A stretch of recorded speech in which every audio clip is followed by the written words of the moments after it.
All right, welcome.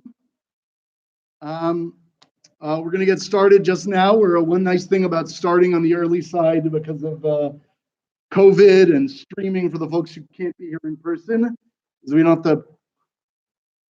have to worry that we're gonna miss the time if we don't start right at the stated starting time. Before we get started, I want to just thank a couple of people who without whom we wouldn't be having services here tonight. So I want to first of all thank Alan Nemes, who's going to be leading our Kol Nidrei services. I want to thank Stuart Shilkrat, who's turning the page numbers.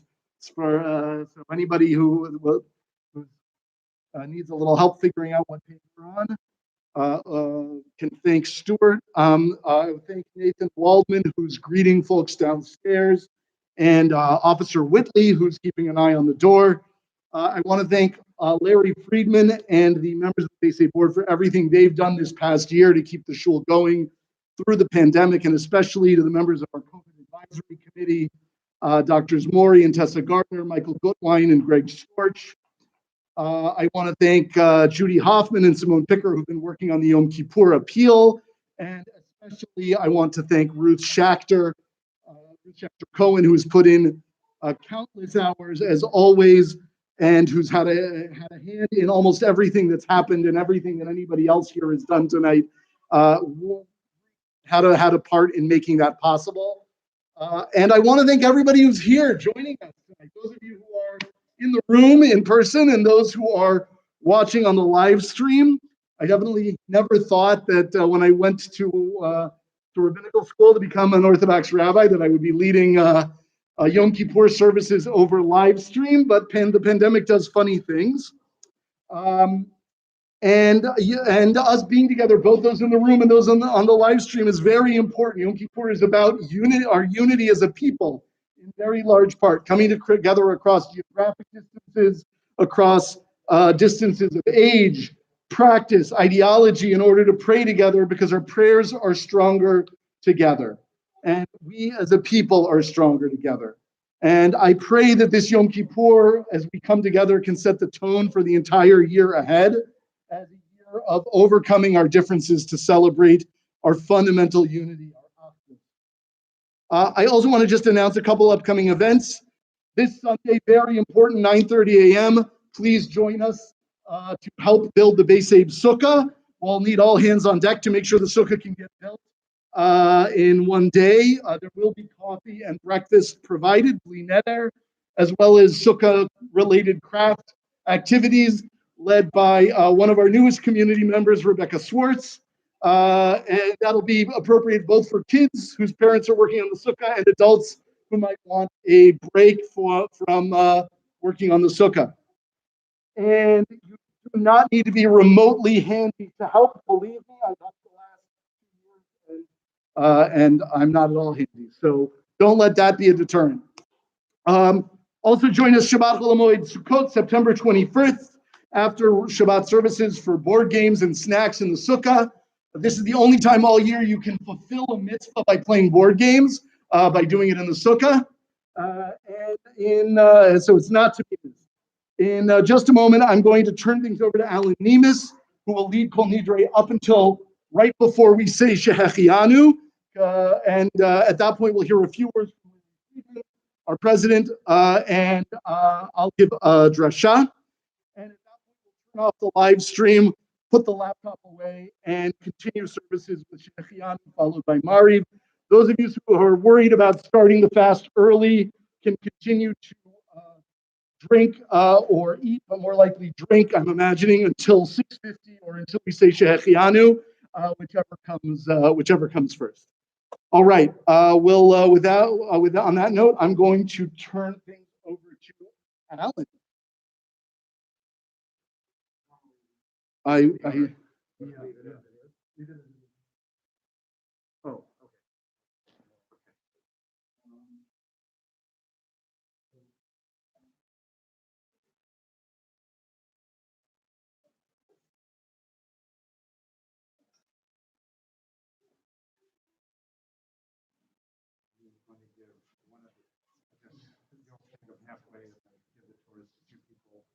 on the other side. We'll start our services on page 64.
Yom Kippur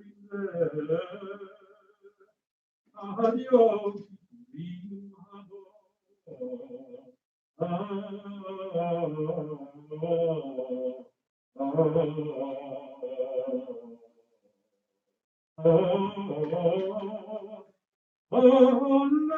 Aleinu Letova Lehul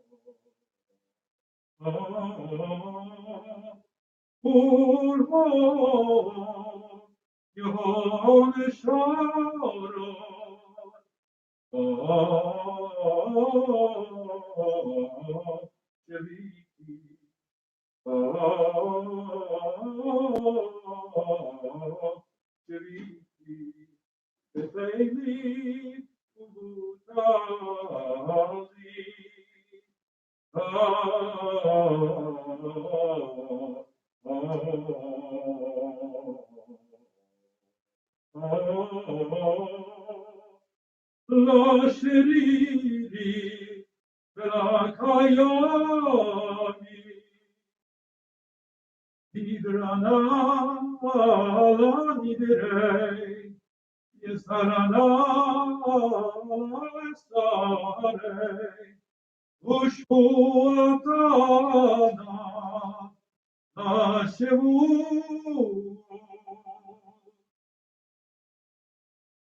Kol Nidrei Yesarei Ushkuei Vecharamei Vekonamei Vekinusei Vechi Tuyei Nidarna Uleishtamana Urakarimna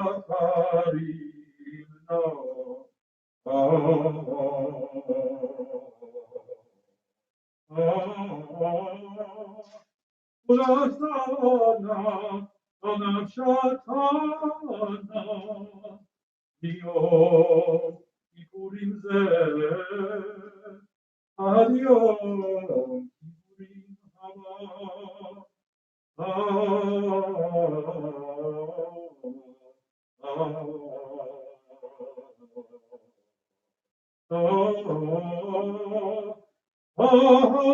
Aleinu Letova Lehul Yicharadna Lehul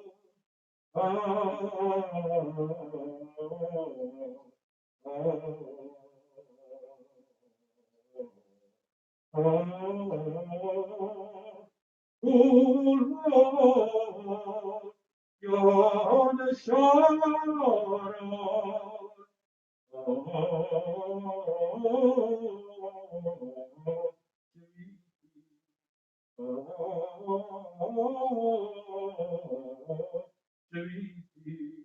Betaheli Ubudali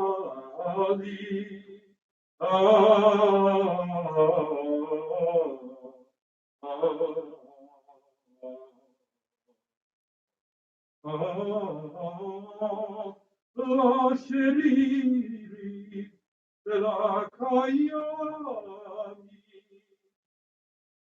Hidrana nidrei Yesarana sarei Ushmuatana la shevu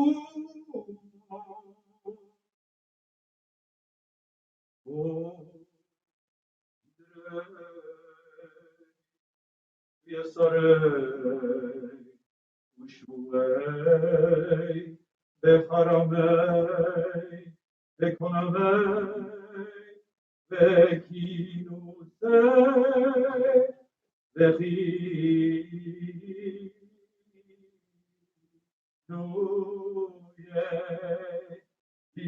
Dinarna udistamana urakarimena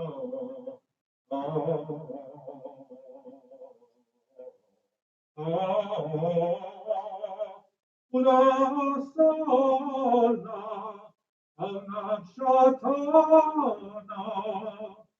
Yom Kippur ad Yom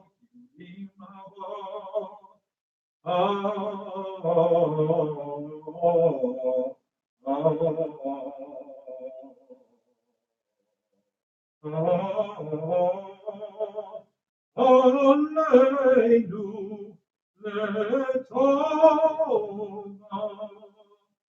Levolo Icharatna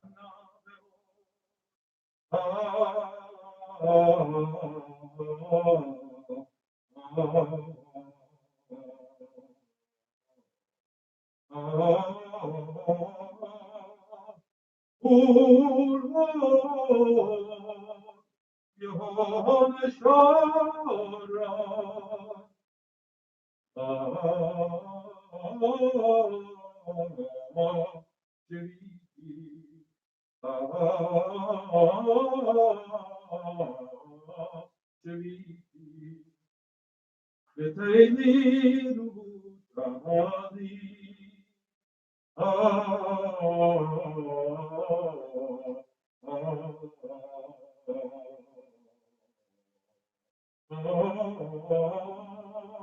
La sheriri la kayani Nidrei la nidrei Yesarana la estarei Ushpuatana la shevu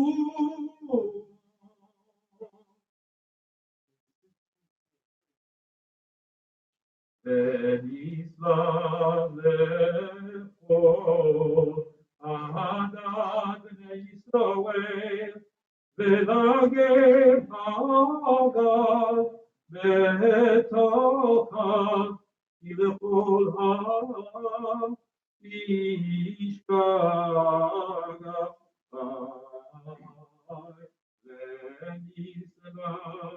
לכל אדם בני ישראל ולגר הגל בתוכם כי לכל העם ישכח איי ונשגב לכל אדם בני ישראל ולגר הגל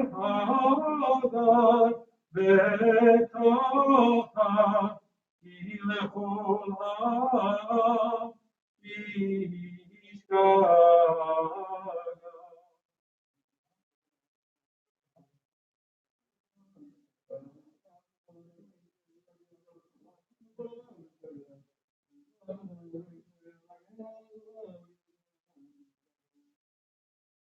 צלחנה לבנם הזה כי גודל חסדך וכאשר נסעת לעם הזה להתרגלנו ושם נאמר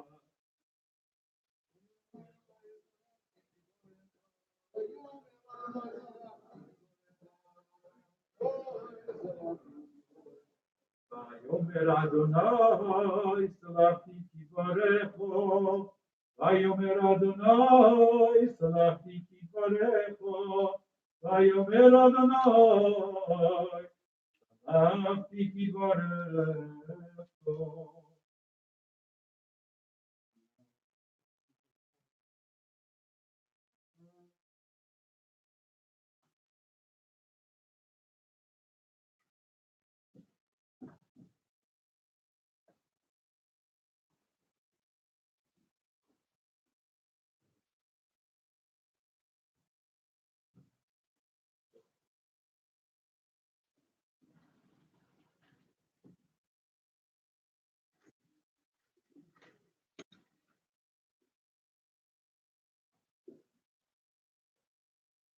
be seated.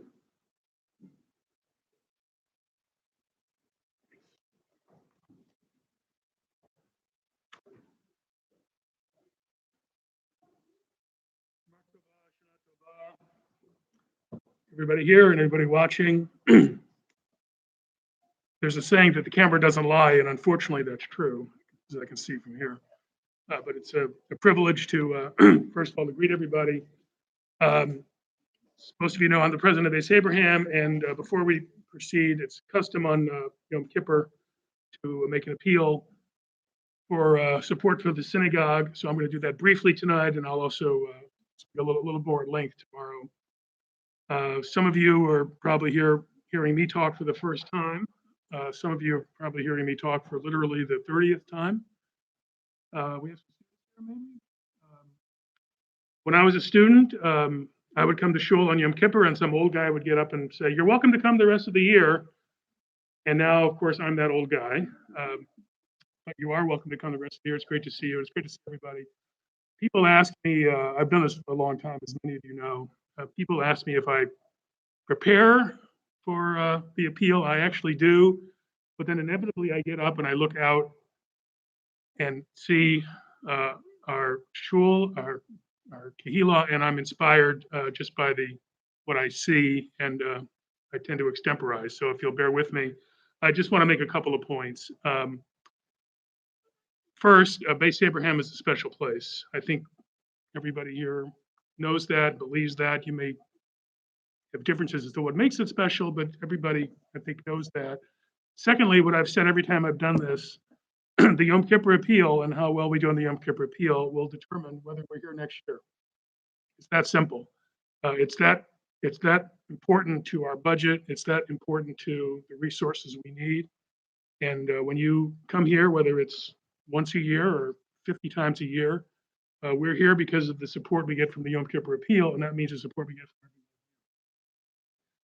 And when I say the support we get from you, I mean every single one of you, not the person sitting next to you, not the other person.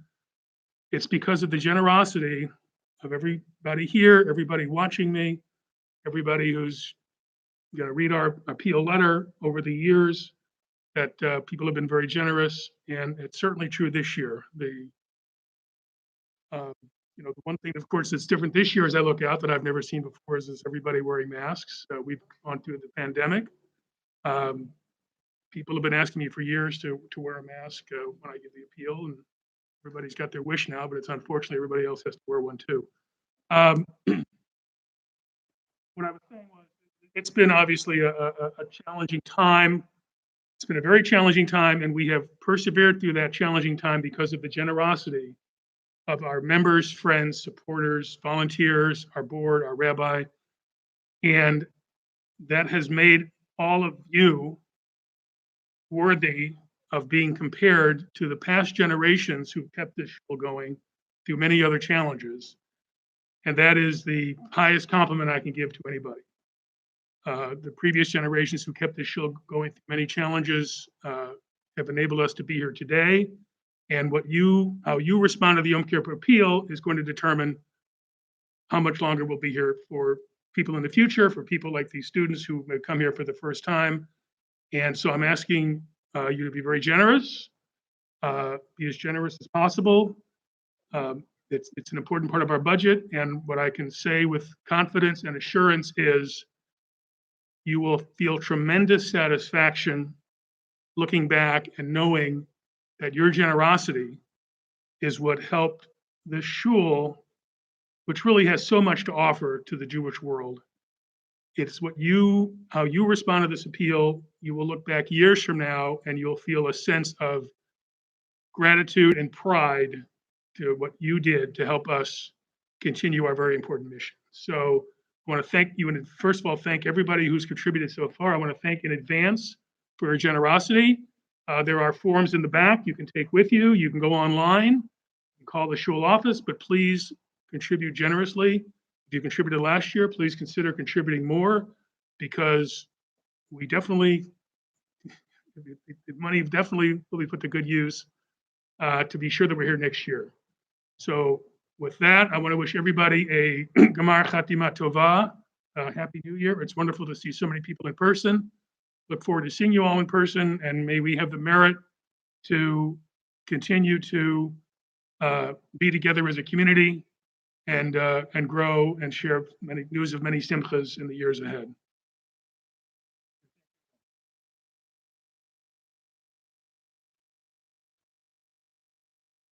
Thank you, Larry.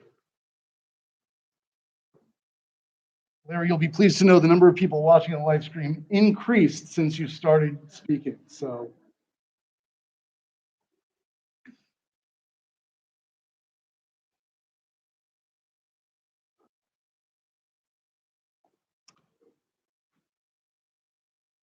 with the ancient and beloved and evocative sounds of Kol Nidrei, we mark a transition from the days in between Rosh Hashanah and Yom Kippur to Yom Kippur itself. And the Ramak, Rav Moshe Cordovero, the great Spanish Kabbalist, compared the days between Rosh Hashanah and Yom Kippur to Hol HaMoed, the intermediate days of a festival, Pesach or Sukkot. And I don't know about you, but the moment we start reciting Kol Nidrei, the moment on every Erev Yom Tov when I realize I'm not getting anything else done, and Yom Tov is here, and I just breathe a sigh of relief, and all the stress of getting ready for Yom Tov leaves me, and I just realized whatever preparations I made, the preparations were enough. I feel this most intensely, actually, on Erev Yom Kippur and on Erev Pesach. And on Erev Yom Kippur, it's the sound of Kol Nidrei that does it for me. I breathe that sigh of relief of knowing whatever I've done, it has to be enough. On Erev Pesach, it's the moment when I burn my chametz. And I realize the cleaning that was going to get done has gotten done. And the cleaning that has not gotten done is not going to get done. Now, Yom Kippur is different than Pesach, obviously. There's not hours of cleaning and koshering and shopping and planning and cooking to get ready for Seder. Nor, obviously, is there a big meal to sit down and enjoy after we get home from shul.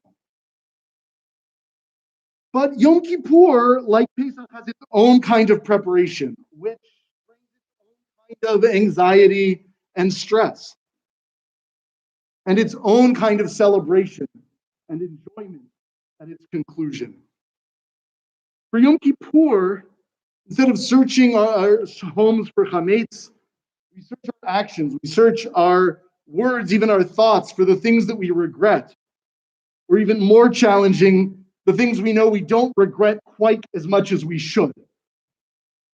Instead of guest lists, we make lists of people we need to apologize to. Instead of shopping lists and menus, we make lists of the positive habits that we plan to cultivate, the mitzvot we want to take on this year, the positive ideas or habits of mind that we want to commit to. I don't know about you, but for me, the looming Day of Atonement always fills me with a little dread.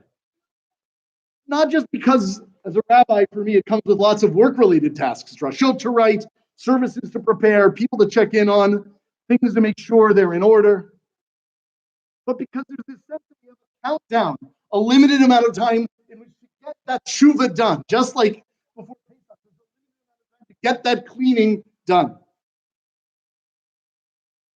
And in the anxiety of feeling that I might not do my tshuva properly, and feeling the gulf that exists between the person I am right now and the person I believe that God wants me to be, there's truly a feeling of dread. And it's only with the onset of Yom Kippur, when I know that I can't make any more lists. I can't make any more phone calls to apologize to anyone. There's no more time to sit down and write down all the things I regret for the year that's past and the commitments I want to make for the year to come. There's no more time to become a different person before Yom Kippur. I'm going into Yom Kippur as the person I am. And all that's left is to fast and pray and tell God sincerely about all the things that I regret. And tell him honestly that I hope to be able to do better in the future, and that if I'm really frank, I'm very afraid that I will not, that I'll slide back into familiar patterns, familiar habits that don't serve me and don't make me a better person. And I do all this not as the version of myself that I wish I was, or that I think God wants me to be, but I do this as the version of myself that I am. The me that didn't fix all his faults before Yom Kippur. The me that didn't ask everyone he knows he needed to forgive him. The me that isn't totally confident that I'm going to be different on the other side of Yom Kippur. Now, there's the famous story, many of you have heard it, I'm sure, of Rav Zusha on his deathbed crying, and his students ask him why he's crying, and he says, I'm afraid. I'm not afraid that God's going to ask me why I wasn't more like Moshe Rabbeinu. I'm not on his level. I don't need to be like Moshe Rabbeinu. I'm not afraid he's going to ask me, why weren't you more like the Rambam, like Maimonides? I don't have that intellect. I don't have the capacity to be Rambam. But I'm afraid that he's going to ask me, why weren't you more like Zusha? And for that, I have no answer. Now, the story, I feel, is often told in a sort of tone as a kind of reminder to just be yourself. But I think for most of us, as for Rav Zusha, being ourselves is much easier to say than to do. And to feel that feeling of the distance between who we are and who we could be, who we're meant to be. That's what we're going to have to answer for in the next world. And that's what we have to answer for on Yom Kippur. And sometimes I think the response to that, the dread of feeling that we're so far from the person we're meant to be, is that we try to do more, to find more ways to accomplish things and fit more mitzvahs and more accomplishments into the hours of our day. And if we are career-oriented, we try to do more to accomplish more, to be a higher achieving person. And if we're more spiritually oriented, it's more mitzvahs, more Torah, more. If we're socially oriented, maybe it's more acts of kindness and generosity to others. And I think sometimes we feel a little bit like a character in a comic I read in the newspaper this year. And I didn't photocopy it, both because it's Yom Kippur and I didn't want to violate any fair use parameters, especially not with a copyright lawyer in the house. But there's this pig in the comic strip who says he's getting his life together, he's going to be more efficient, and he's going to kind of master time management. And he's going to start by really having discipline and running for 2 hours every morning. And then he's going to meditate for 2 hours every day. And then he's going to spend 3 hours reading and 3 hours with family and an hour with friends and 48 hours at a job. And by the time he lists all the things he's going to do, which are all worthy and important, good things to do, his friend, this ghost, points out to him, that's 24 hours and you haven't left any time for sleep. And he says, yeah, that's something I have to sacrifice. And I think sometimes we're all a little bit like that pig. We write down all the things we think we could do in our minds if we don't actually write them down. And we don't actually think about what's realistic to accomplish. And I think we do this because we're reacting to that feeling that we're not where we want to be. We know we're not where we want to be. And instead of stopping and thinking what's actually achievable, we just react out of this desperate desire to be more, to do more. Every year around Rosh Chodesh Elul, I start thinking about how I want to prepare for the new year. And this was the first year that I decided I wasn't going to make a list of the things I was going to do every day during Elul to make it a more spiritual month. Because every year I say at the beginning of Elul, every day I'm going to go for a walk and I'm going to meditate before I daven, and I'm going to study Torah before I daven, and then I'm going to study something about tshuva, and I'm going to do some reflective writing. And the truth was, if I did all those things, there'd be no time left for anything else in the month of Elul. And it's just not realistic. And every year I make that list, and every year I don't do it. So this year I didn't make the list. Because the answer to the problem of not being Zusha, not being who we're meant to be, is not to try to do more and be more and cram more into our already busy schedule. Most of us, I'm confident, are busy enough.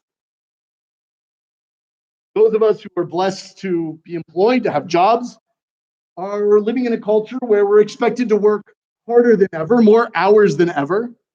At some point, what we used to call a lunch hour became a lunch half hour, and then at some point you became expected to eat it at your desk while you're looking at your email. And some of us are unfortunate enough to work in industries like finance or law or medicine that make a fetish of long hours and make a rite of passage out of 70, 80, 100-hour work weeks. And some of that, I think, I'm convinced, has to do with the fact that as a society and as individuals, it's not just about our work, but it's about the fact that we haven't figured out an appropriate and healthy and sustainable way of handling the new communication technologies that all of us are now faced with needing. They're not optional anymore. Suddenly, these new technologies arrived in our pockets 20 years ago, and they changed the world. And I'm not saying that cell phones and smartphones are the root of all evil, but I don't think we've figured out a healthy way of using them rather than being used by them. So on top of the long hours we put in our jobs, the sudden ubiquity of smartphones at our fingertips also means that we're receiving a nonstop 24/7 barrage of news, email, text, social media updates. And all of these are, by the design of very smart people, highly addictive and unrelenting. It used to be that you had a pager if you were a doctor or you worked for the National Security Council. Now we've all got pagers and worse in our pockets all the time. Even when we're not at work, we're available to communication from work or friends or family, and we're checking our devices for the latest updates from the moment we wake up to the moment we go to sleep. The question is not, do you check your phone first thing in the morning? The question is, do you check it before or after you say Modeh Ani?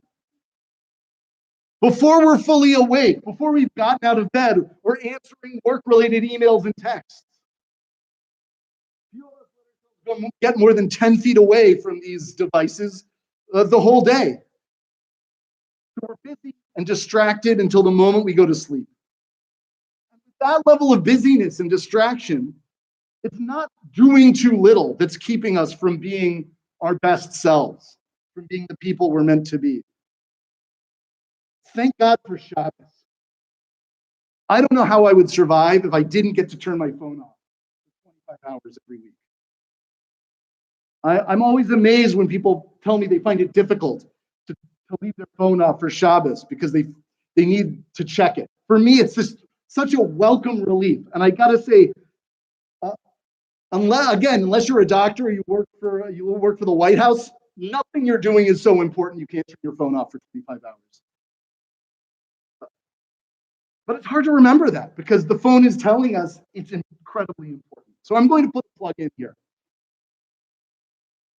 For those of you who don't keep Shabbos, and I know not everybody here keeps Shabbos, some of you never plan to, but if you feel overwhelmed by the pace of our internet age lives, I'm telling you that Shabbos is part of the answer.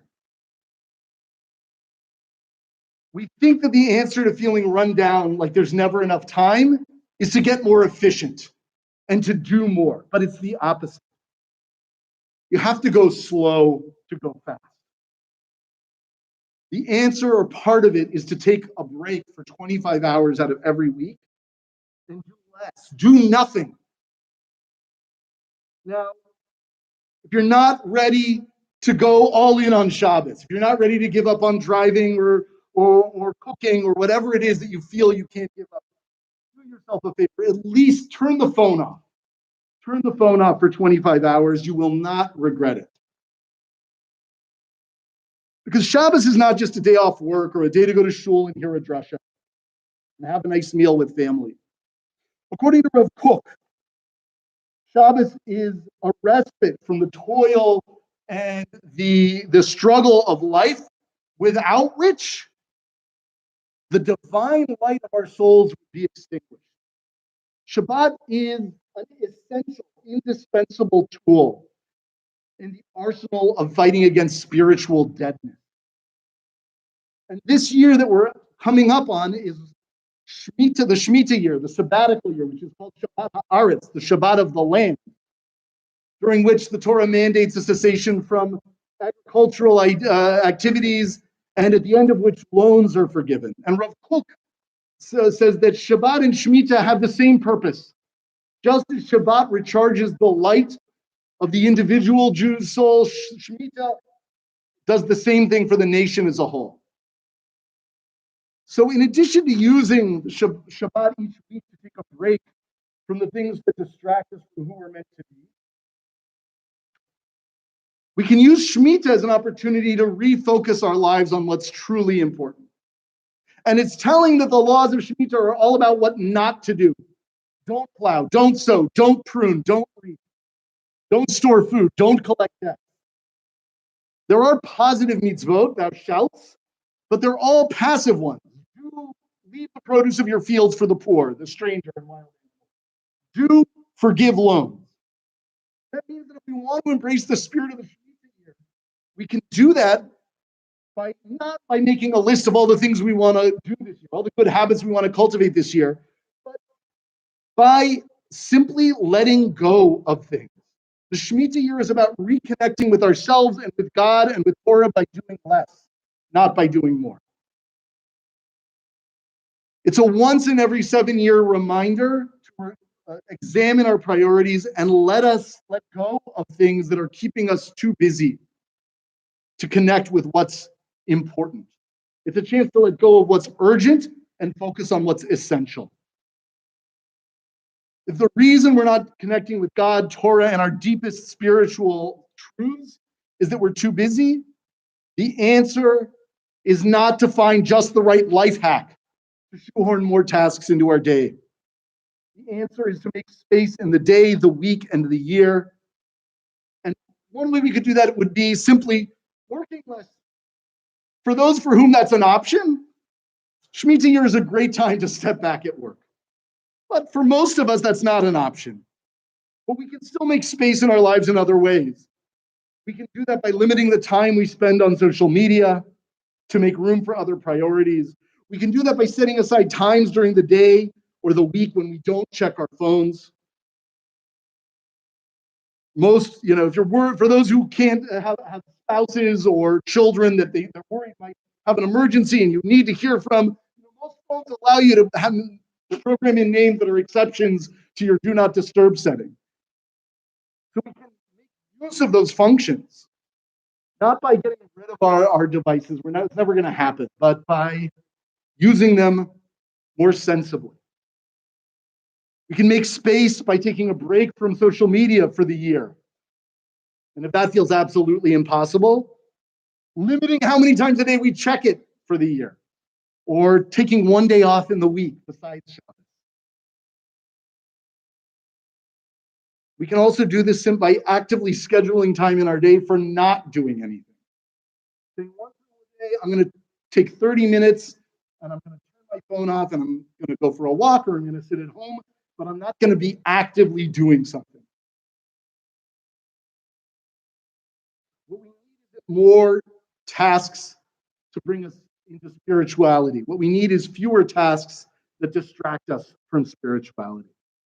We just said Kol Nidrei when we express regret for all the vows and commitments and promises we've made, even the ones to do good things.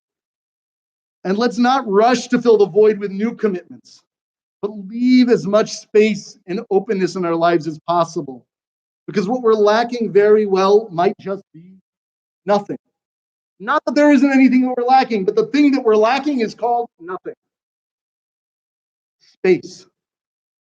We'll now disconnect the live stream, and I'm going to invite those who are watching from home to close your computers. And before reciting Shehechianu and continuing with Mariv, those of you who are here in the room, you have a couple minutes while we get this computer put away, and then we'll continue with Mariv.